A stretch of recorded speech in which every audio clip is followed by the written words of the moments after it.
금요일인 19일은 전국이 대체로 흐리겠다는 기상청의 예보입니다. 오늘의 뉴스는 천대엽 법원행정처장은 민주당이 하고 있는 내란재판부법 수정안도 이언이며 사법 역사가 후퇴하는 짓이라고 합니다. 수많은 법 전문가들이 문제가 많다고 하지만 민주당만 모르든지 알면서 그냥 되면 하고 안 되면 말고 하는 식의 방법은 이제 그만했으면 하는 뉴스를 전달합니다. 천대엽 법원행정처장은 더불어민주당의 내란전담재판부 설치법 수정안에 대해 위헌성 등 간과할 수 없는 여러 가지 문제점이 있다고 했으며 그는 대법원이 마련한 예규가 위헌성을 제거한 대안이라고 강조했습니다.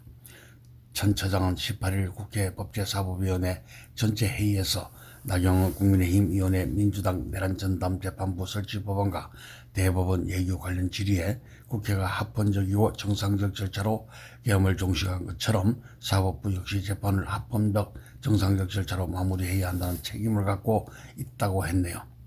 그는 더불어민주당의 수정안에 대해 간과할 수 없는 여러 가지 문제점이 있고 수정안에 따르면 1차로 일부 판사가 판사를 지정하고 2차로 대법원장이 지정하도록 돼 있는데 이건 역사를 거꾸로 가는 것이라며 대법원장이 재판할 판사를 정한다는 것이기 때문에 사법 역사에 비춰 후퇴라고 볼 수밖에 없다고 했습니다.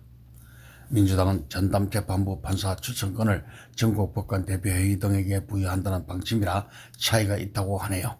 또 3심인 대법원이 전심인 2심 재판부를 구성한다는 점에서 일반적으로 받아들이지 않는 전심재판 관여라는 법리적 문제도 있다고 덧붙였습니다. 천 처장은 더 중요한 것은 사법행정권은 사법권에 속하고 사무분담과 사건 배당은 사법행정의 핵심이라며 이것을 입법부에서 대체해버리는 셈이 되니까 이 부분에 대한 위헌 논란도 여전히 수반될 수밖에 없다고 말했습니다.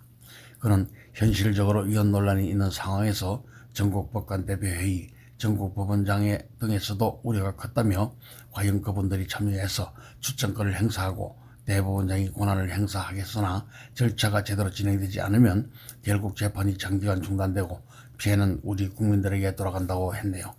전 처장은 이에 대한 대안이 있으며 대법원에서 만든 예규가 위헌성을 제거한 수정안이라고 보면 될 것 같다고 강조했습니다. 그러면서 사법행정권이 입법부에 대체되는 위헌적 상태를 막을 수 있다는 점, 무작위 전산 배당에 의한 배당의 공정성을 확보할 수 있다는 점에서 본질적 차이가 있다고 합니다. 앞서 대법원은 이날 대법관 행정회의를 열어 국가적 중요 사건에 대한 전담재판부 설치 및 심리 절차에 관한 예규를 제정하기로 했다고 밝혔다는 뉴스를 KBC 코리아 보건방송에서 보내드렸습니다. 네. 하지만 이제부터라도 아니다라고 남들이 외치면 한 번쯤 뒤돌아보는 것도 미덕이 아닐까 생각합니다.